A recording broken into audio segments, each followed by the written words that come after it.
Bismillahirrahmanirrahim. Alhamdulillahirabbil alamin. Wassalatu wassalamu ala asyrafil mursalin Sayyidina wa maulana Muhammadin wa ala alihi wa sahbihi ajma'in. Amma ba'd. Bapak Ibu hadirin hadirat, mustami'in mustami'at rahimakumullah. Alhamdulillah, pada sore hari ini kita masih diberikan kesempatan panjang umur, masih diberikan kekuatan untuk melaksanakan ibadah sebagai tambahan bekal-bekal untuk kehidupan yang abadi nanti di negeri akhirat. Mudah-mudahan ibadah kita diterima oleh Allah Subhanahu wa ta'ala. Pengajian kita yang lalu kita dengarkan bersama, yaitu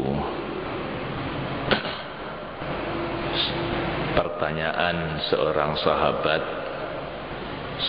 sahabat Mu'ad bin Jabal kepada Rasulullah Sallallahu alaihi wasallam, yaitu tentang ayat yang berbunyi yauma yunfakhu fis-suri fata'tuna afwaja.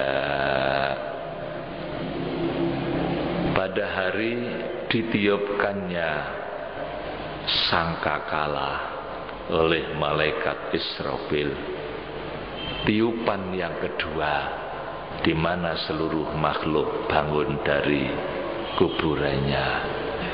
Fata'tuna afwaja, maka kamu sekalian akan datang dengan berkelompok-kelompok. Manusia bangkit dari alam kuburnya berkelompok-kelompok. Sahabat Mu'ad menanyakan ayat ini kepada Kanjeng Nabi, maknane nopo niku Kanjeng Nabi, ya. Kanjeng Nabi dawuh, ya Mu'ad, kamu telah menanyakan sesuatu yang besar. Kanjeng Nabi nangis, beliau mencucurkan air mata, kemudian menerangkan, yaitu peristiwa yang sangat mengerikan di mana manusia bangkit dari alam kubur. Keadaan manusia macam-macam bangkit dari alam kubur itu. Orang-orang yang berdosa dipisahkan oleh Allah daripada orang-orang mukmin, orang-orang Islam yang baik-baik. Orang-orang yang berdosa, walaupun Islam tapi berdosa, lebih-lebih orang kafir gitu, itu nanti akan dipisahkan, sebagaimana dalam surat Yasin disebutkan wamtazil yauma ayyuhal mujrimun. Wahai orang-orang yang berdosa, kamu harus memisahkan diri, tidak boleh kumpul sama orang-orang baik, karena memang sudah selesai. Kehidupan dunia yang campur aduk ini sudah tidak ada. Manusia sudah dipilah-pilah mana yang baik dan mana yang jelek, ya, karena nanti orang yang baik itu akan ditempatkan di surga, sedangkan yang jelek di neraka, dipisahkan. Kalau di dunia ini kan masih campur aduk, ya. Namanya ujian itu kan masih campur aduk, ya. Mahasiswa ujian di kampus-kampus, antara yang pinter dengan yang bodoh campur, antara yang pinter nggarap dengan yang tidak bisa nggarap campur. Namanya ujian. Nah, kemudian setelah selesai nggarap, kemudian waktunya habis, dikumpulkan oleh panitia hasil pekerjaannya, dikoreksi oleh petugas-petugas, mana yang baik-baik disisihkan, nilainya 9, 10, 8, 9, 10 disisihkan, yang elek-elek 2, 1, 0 disisihkan. Ini namanya wamtazil, ya, dipisahkan. Nah, Nah ini ujian dunia itu ya sekarang ini masih ujian gitu. Agar supaya Allah mengetahui mana yang baik kan. Alladzi khalaqal mauta wal hayata liyabluwakum ayyukum ahsanu amala. Untuk menguji kamu sekalian mana yang baik, mana yang jelek gitu. Diuji. Setelah mati selesai ujiannya. Mati itu sudah selesai. Maka oleh Allah dipisahkan mana yang baik dan mana yang jelek. Ya dinilai, ditanya oleh malaikat Munkar Nakir, siapa Tuhanmu, siapa nabimu, agamamu apa, kitabmu apa, dan ya yang bisa jawab berarti ya baik gitu. Maka ditempatkan di tempat sementara. Alam kubur itu alam barzah sementara, ditahan sementara sebelum diputuskan gitu. Nanti putusannya pada saat pengumuman hari kiamat itu. Di alam kubur itu masih belum diputuskan. Nanti hari kiamat baru yaumul fasl, mana yang masuk surga, mana yang neraka. Alam kubur masih belum. Tapi di alam kubur ini ya sama dengan mahasiswa yang pinter garap tadi itu. Walaupun belum diumumkan dia sudah seneng. Ya, ditanya oleh teman-temannya, "Ya apa dikau? Iso garap?" "Wah, alhamdulillah, saya bisa garap. Semua saya garap." Pasti dia optimistis. Pasti saya lulus gitu. Itu. Nah, sedangkan yang tidak bisa, waduh, pesimis. Susah. Jadi ada yang sudah mulai gembira, ada yang mulai susah. Maka oleh Rasulullah kuburan itu dijadikan dua macam. Bagi orang yang baik namanya Raudhatul Jannah, tempatnya taman. Belum surga, Raudhatul, taman surga. Sedangkan yang jelek-jelek, khufrah, jurang neraka.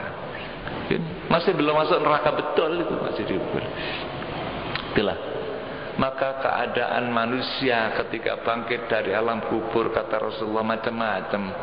Yang baik sudah disisihkan, sekarang yang jelek-jelek itu ada 10 macam yang dilihat oleh Rasulullah. Ada orang yang berubah jadi kera,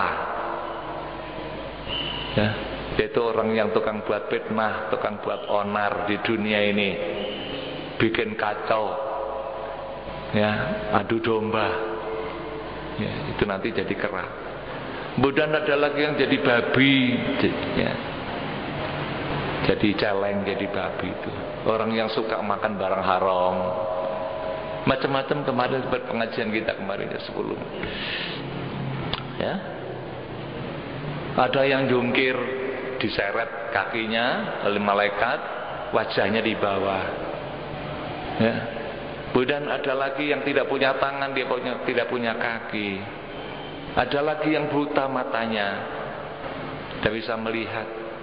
Ada yang budek dan bisu. Ya, kemudian ada lagi diberi pakaian jubah lengkap, tapi dari tir. Itu adalah keadaan manusia nanti. Karena kesombongan. Karena ada lagi orang yang suka ngomong tapi bohong. Itu nanti di sana makan lidahnya sendiri, dikunyah-kunyah lidahnya, keluar menjulur sampai pusat, mengeluarkan air liur dan nanah yang sangat menjijikkan. Itu orang yang pembohong, ngomongnya bohong. Maka itu dinilai orang-orang munafik gitu ya. Orang Islam tapi munafik. Bahkan Nabi itu dawuh begini, bahwa barang siapa yang ketemplean perkara 3, maka orang itu orang munafik murni. Apa itu? Wa in shalla wa in shama wa hajja. Walaupun dia sholat, waduh, puasa dan haji. Apa itu? Yang pertama, idza hadatsa kadzaba. Nek ngomong goro gitu. Itu.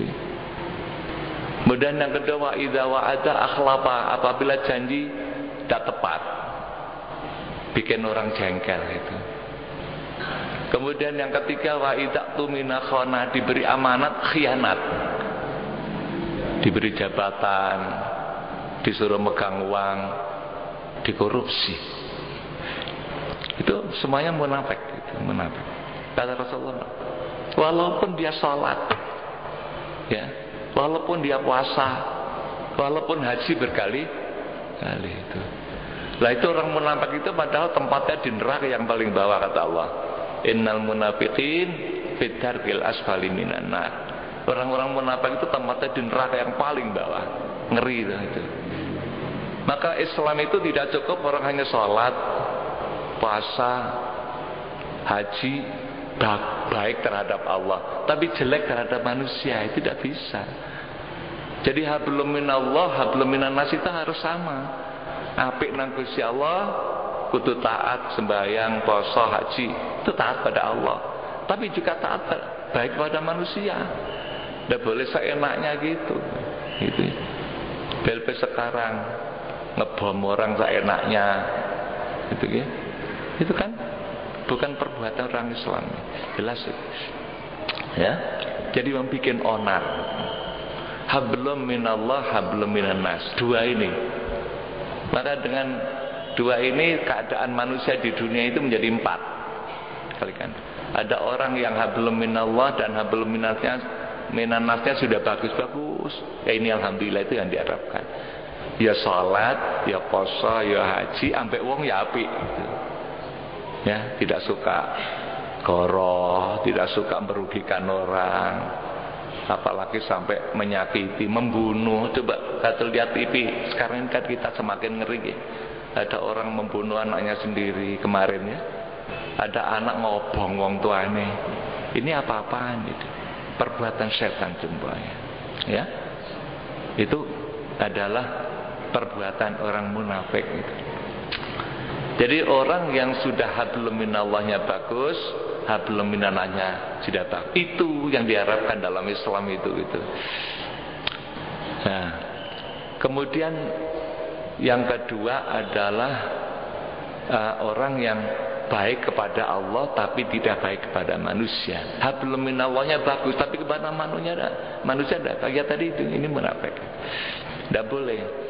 Jadi siapapun di dunia ini tidak boleh dibunuh dengan seenak, walaupun berbeda agama. Tuhan Allah tidak memaksa kok agama itu.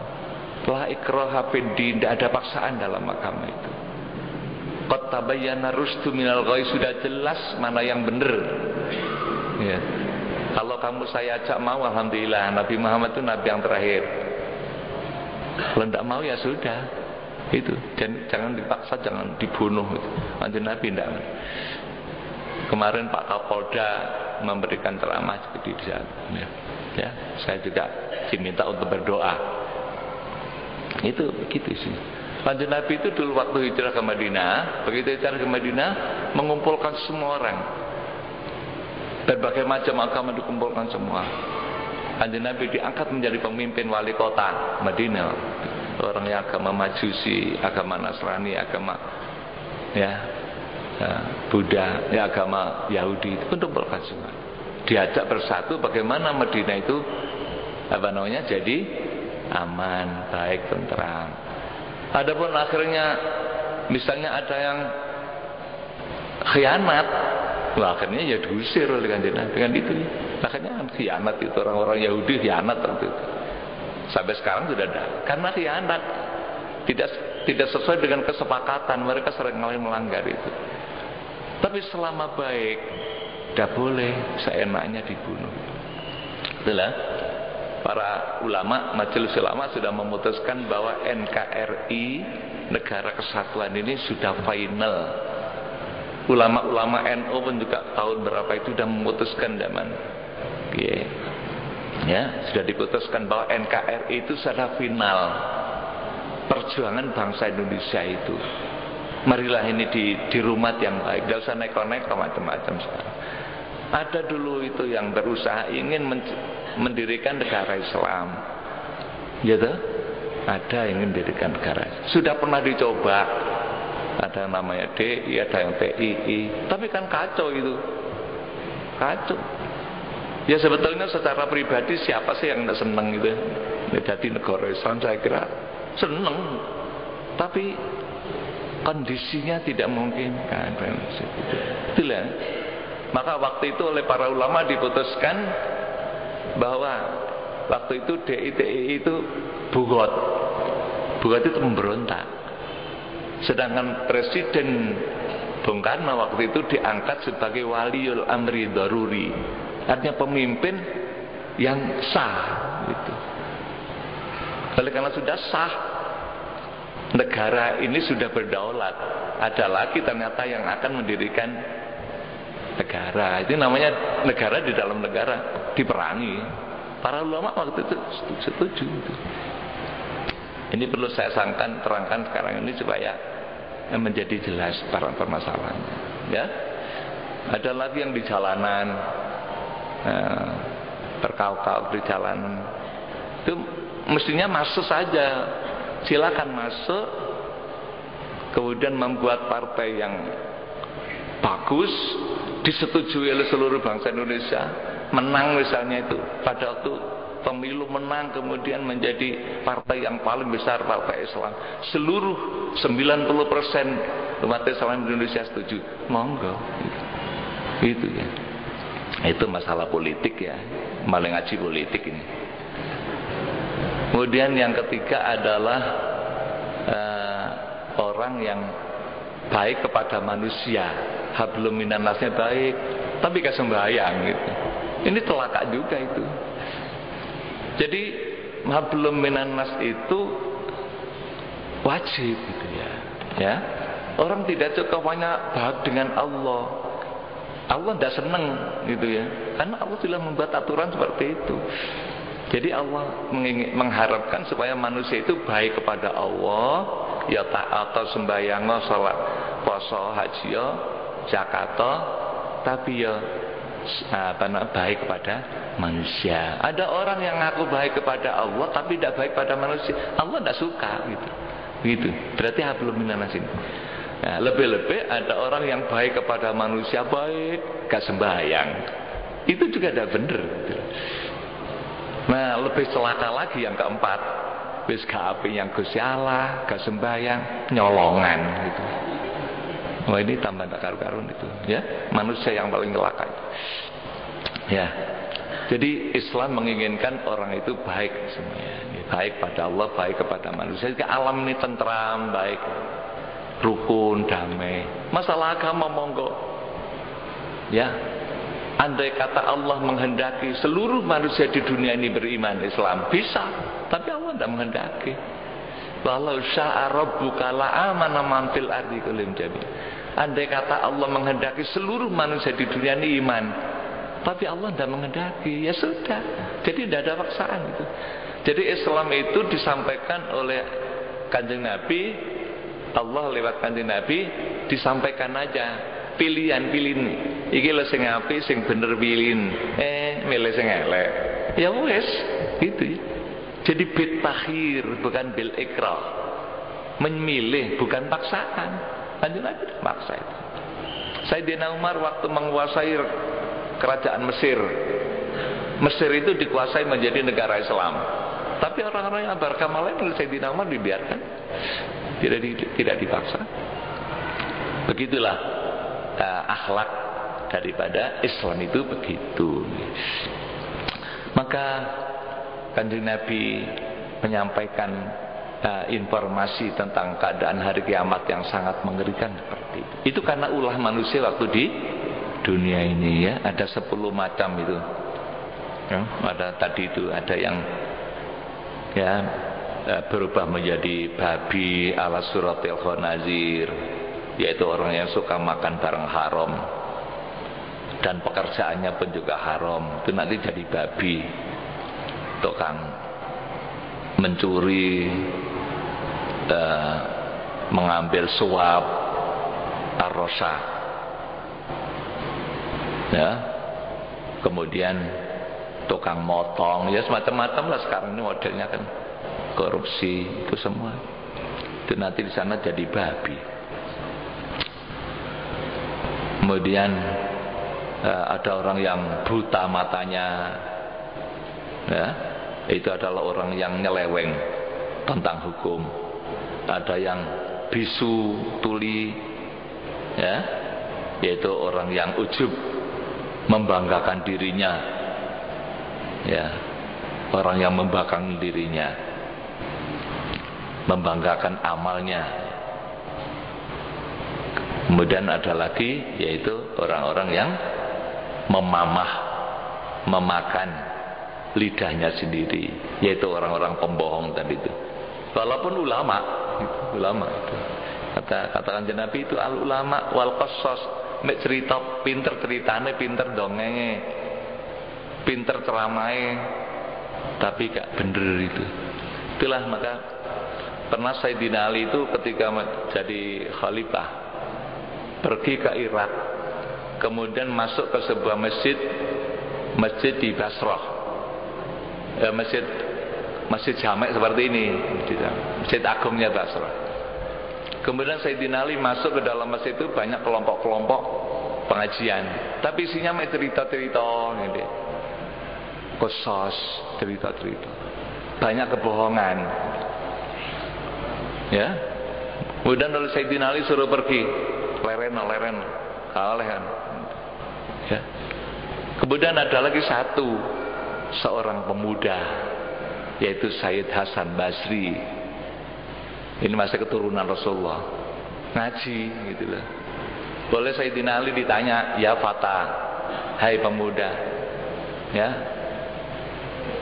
maukah kamu menjawab pertanyaan saya? Kalau kamu bisa menjawab pertanyaan saya, kamu boleh meneruskan pengajian, ya. Tapi kalau tidak, kamu harus berdiri pergi seperti yang lainnya. Dia dilihat adalah seorang pemuda yang tawadhu, andap asor, hormat. Ya Amirul Mukminin, salni, bertanyalah kepadaku apa yang Bapak tanyakan padaku. Sayyidina Ali tanya, ma malakuddin wa ma fasiduddin, ya, cagahe agama iku apa gitu dia. Cagahe agama, yang merusak agama ini juga apa gitu. Kemudian Sayyid Hasan Basri, seorang pemuda itu, dia menjawab, ya, malakuddin al-waraq, ya, wa fasaduddin at-tamak. Nah, yang menjadi penguat agama ini adalah wirai, yaitu menjaga diri, ya, memelihara diri dari kejelekan, itu waraq, ya. Sedangkan yang merusak agama itu adalah tamak, mengharapkan pemberian dari orang lain, itu namanya tamak. Itu jawaban daripada. Jadi orang harus wirai, menjaga diri. Ojo kadek neko-neko macam-macam. Lebih-lebih kalau yang namanya sudah ulama, sudah kiai, sudah ustadz, harus hati-hati, harus memelihara diri, harus warak. Ya, gak usah melok-melok, neko-neko, gitu ya. Mestinya begitu ulama itu. Maka oleh Sayyidina Ali, orang yang seperti kamu inilah yang pantas bicara, teruskan. Terus ono ngaji nih, gitu. Ya, itu pernah terjadi seperti itu. Jadi wirai. Jadi kita semua itu harus menjaga diri, selamat. Maka seorang wali Allah diceritakan, dia itu puasa 30 tahun tidak pernah berhenti, ingin melihat alam gaib. Sampai 30 tahun oleh Allah tidak dikabulkan. Pak pengen roh alam gaib barang, oleh Allah tidak dikabulkan. Kemudian dia menyerah, sadar, untuk apa saya ingin melihat alam gaib itu? Sudahlah, saya terserah Allah Subhanahu wa taala. Nah, setelah dia sadar seperti itu, Allah mengutus malaikat kandhanono, yaiku omongane sing bener iku. Gak usah kepengin roh alam gaib barang itu. Sekarang sudah dibuka pintu hatimu sudah dibuka oleh Allah. Lihat, malah dapat melihat. Dilihatnya bumi ini penuh dengan setan, anak cucunya iblis merajalela, sampai seperti lalat yang mengerumuni bangkai. Tidak ada satupun orang yang tidak dirubung oleh setan. Jadi kita ini setannya mungkin lebih 10, mungkin 100 itu setiap orang itu. Kemudian wali tadi itu bertanya, ya Allah, siapa yang bisa selamat daripada setan seperti itu? Kemudian Allah menjawab, al-wari al-layin. Hanya itu saja. Yaitu orang yang hatinya lunak, orang yang wirai, menjaga diri dari hal-hal yang tidak baik. Hanya itu yang selamat, lainnya celaka. Maka para bapak ibu, kita mendengarkan cerita seperti itu, bagi kita harus pandai-pandai menyelamatkan diri. Mengerikan cerita Kanjeng Nabi hari kiamat seperti itu. Itu hadis diriwayatkan oleh Imam Qurtubi. Kemudian wakila lan den ucapake li Rasulillah maring Rasulullah sallallahu alaihi wasallam. Nah, Kanjeng Nabi akhirnya ditanyakan, kemarin kan 10 orang yang akan masuk neraka. Ya, kalau ini tadi lain. Kalau 10 orang itu tidak akan masuk surga gitu, tidak akan masuk. Yaitu sudah kemarin, sekarang dilanjutkan, yaitu mad daibub. Yang dinamakan daibub niku napa? Mad daibub iku apa? Napa niku ad-daibub? Kala ngendika sapa Kanjeng Nabi sallallahu alaihi wasallam, iku allazi wong yajma'u kang ngumpulake sapa lazi fi baitihi ing dalem omahe lazi al-fatayati ing pira-pira wadon. Orang yang mengumpulkan wanita-wanita jelek, al-ayyil ama tegese wadon amat, al-lil fujuri kakrana penggawe zina. Jadi kalau istilah sekarang itu lokalisasi, itu bahasa sekarang. Jadi orang yang membuat lokalisasi, membuat rumah dikumpulkan wanita-wanita pezina, datang laki-laki zina di situ. Itu maksudnya ada ibu itu di situ. Ya, kenapa kok dilarang? Perbuatan zina itu sangat keji. Oleh Allah disebutkan, ya, innahu kanat fahisyatan wa sa'asabila. Jalan hidup yang paling jelek itu zina.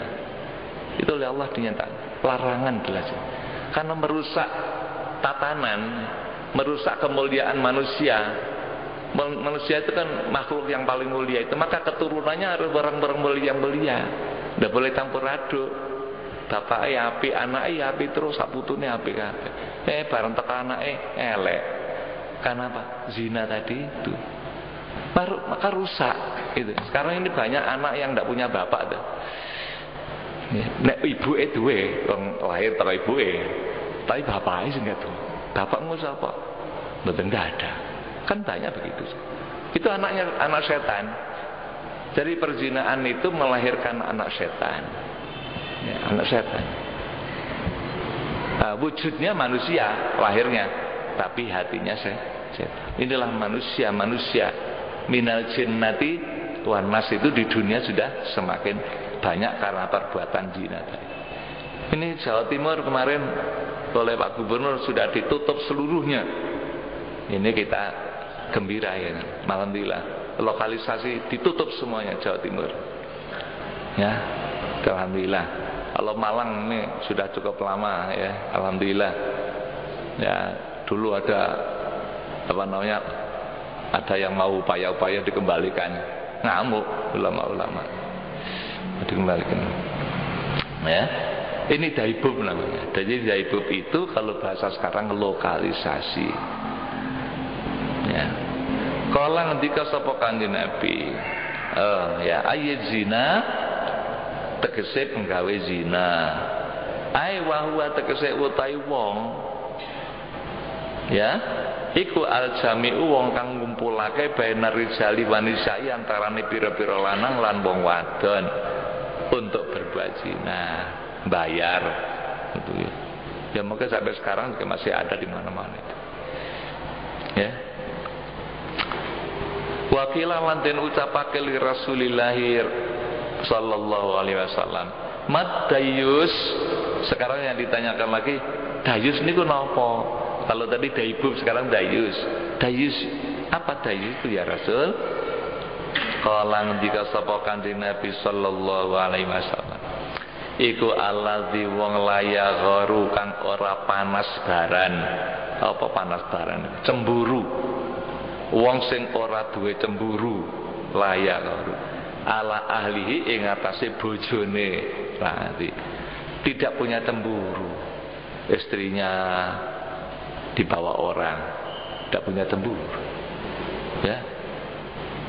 Atau anaknya wanita atau saudara wanitanya, ai zaujatihi tegese bojo wadone ladi wa bintihi lan anak wadone ladi wa ukhtihi lan dulur wadone ladi. Jadi dia tidak punya rasa cemburu walaupun diganggu orang, ya.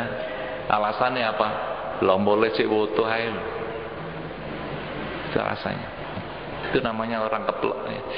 Guru saya dulu mengatakan dasi itu wong sing keplek, keplek. Jadi tidak punya rasa cemburu. Kalau manusia yang wajar itu pasti cemburu tuh, ya. Jadi cemburu itu baik, tapi cemburu yang terarah, yang tidak berlebih-lebihan itu, ya. Dalam arti melindungi istrinya, anaknya.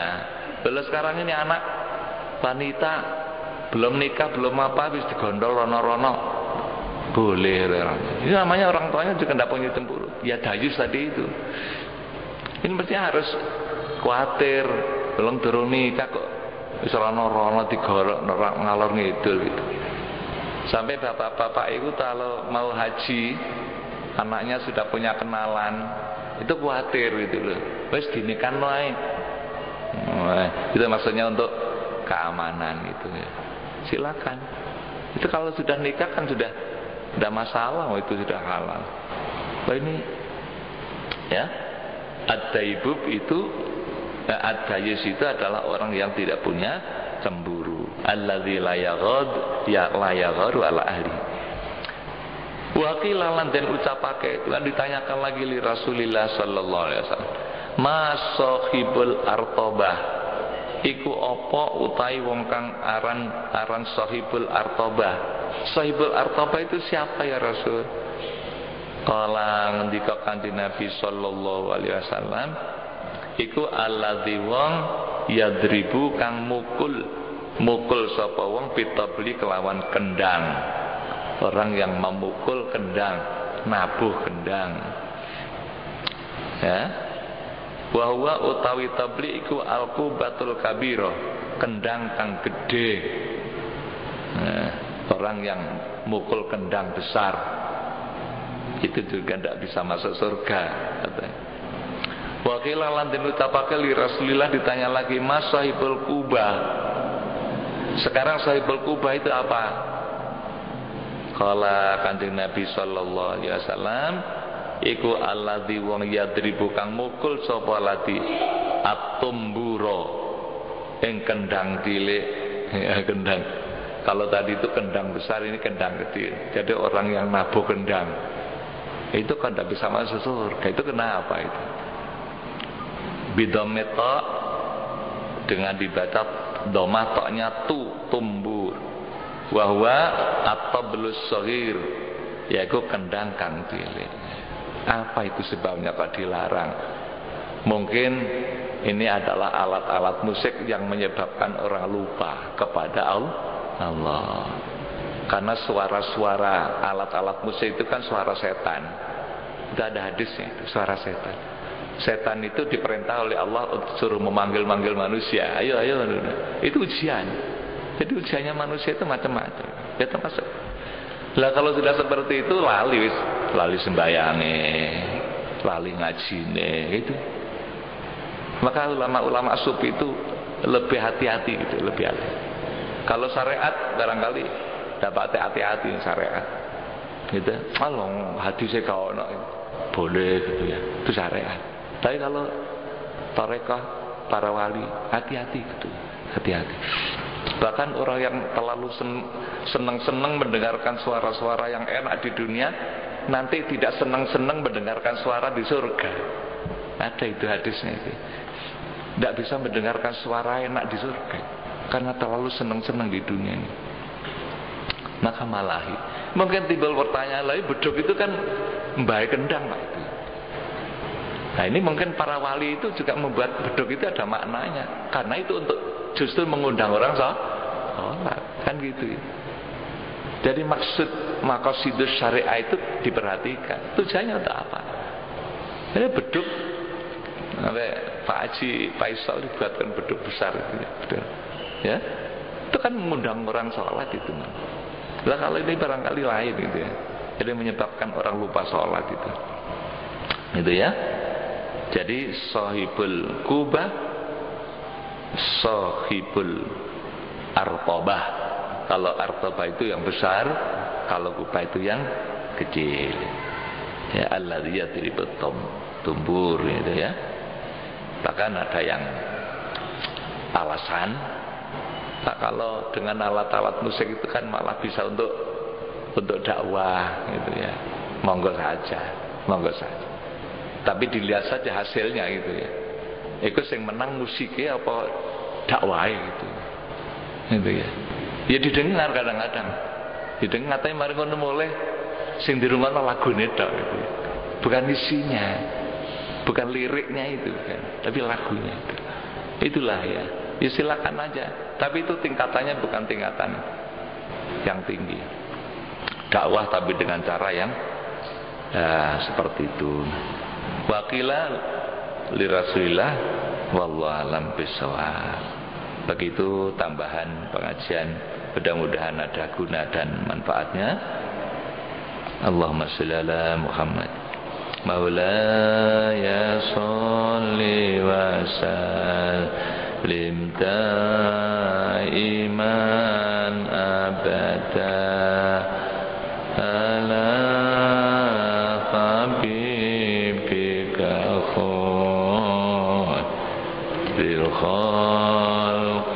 kullihim wa syatta min sagobin asya'ahu wa tawah tatal hijarotikash khan mutrafal adami Maula ya sholli wa sallim daiman abada ala habibika khairil khalqi kull warawatatahul jibalu syummu min dhahabin anabsihi fa'aroha ayyama syamami maula ya sholli wa sallim daiman abada ala habibika khairil khalqi wa akatat zuhdahu biha daruratuhu inna daruratala ta'tu alal isomi maula ya sholli wa sallim daiman abada ala habibika khairil khalqi kullihim huwal habibul ladzi turja syafa'atuhu fi kulli hamlin minal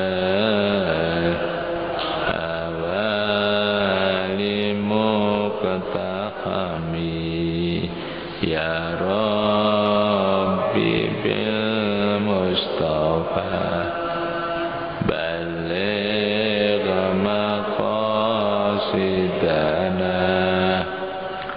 waghfir lana ma madha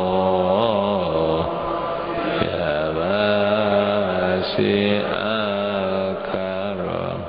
Allahumma ba'na bima 'allamtana wa 'allimna ma yanfa'una ya Allah. Allahumma zidna ilman nafi'a wa qalban munawwara wa fahman sahiha wa lisanan nasiha wa i'tiqadan yaqina. Allahumma ij'alna 'aliman bi ilmika salihan bi ibadatik. Rabbana atina fid dunya hasanah fil akhirati hasanah wa qina adzabannar wa qina adzabannar wa qina adzabannar. Wa sallallahu ala sayyidina Muhammadin wa ala alihi wa sahbihi wasallam walhamdulillahi rabbil alamin. Wassalamualaikum warahmatullahi wabarakatuh.